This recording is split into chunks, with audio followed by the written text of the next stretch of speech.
It's February, and that means it's another round of vegetables we're going to be planting this month. And this month, I got 3 different ones I'll be doing. Things really don't get started until March, April, when I start planting a lot more vegetables, a lot more seeds. But this month, we got a handful of different things that we're going to be doing. And in no particular order, the first one I'm going to be planting is my cabbage. This is the Golden Acre cabbage. I got it from High Mowing Seeds. I'd ordered from them many years ago, and their seeds were really very good. So I decided to get a seed packet from them this year. And these seeds are going to be planted here at home in a garden bed along my fence. Now, I had mentioned, I believe, that in this one long bed, it's the opposite side of where the garlic is planted, and is where I actually planted the garlic last year. I'm going to be planting peas along the fence. It's like a 5-foot high fence, and it's an open fencing, wire fencing. So I was going to plant the peas along there, right along the edge of the garden bed, so that they can grow up the fence and have something to hold on to. But that means it's a 21-inch wide bed. So that means I got a good amount of space in front of where the peas are going to go. So that's where I'm going to be planting the cabbage. Just a few heads. So I'm going to be planting about a dozen right along there. My cabbage I could usually, get going pretty good. Heads haven't gotten really particularly large. And that could, of course, just be the variety of cabbage I'm growing. So that'll be like the first or second week of the month. I'll be starting the seeds indoors. The second seeds I'm going to be growing are my stevia. Now, 2 years ago, I left you guys hung out to dry with my sugar beet crop. Well, you saw harvest. I had a really good harvest of the sugar beets, and was going to make a video on my processing them and trying to break it down into a sugar.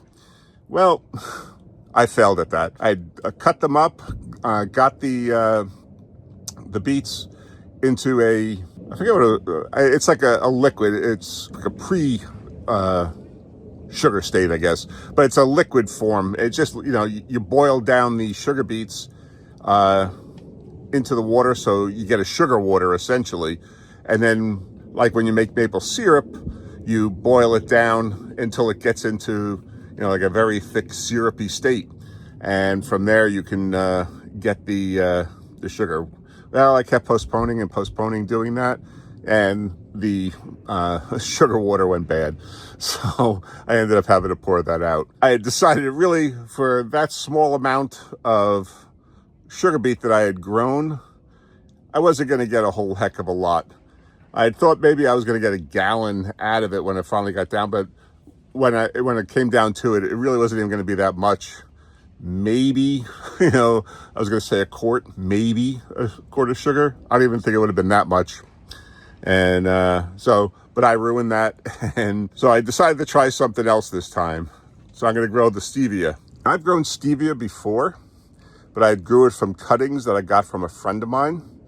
And when you dry it out, it's shockingly sweet. I mean, you can just take the leaf right off of the plant, and you get like the sugar hit from it. And the last time I done it, this was like 10 years or so ago, I had dehydrated some of the leaves, and I would use it in different cooking. Now it's not it's green, not white, and so I would only eat it.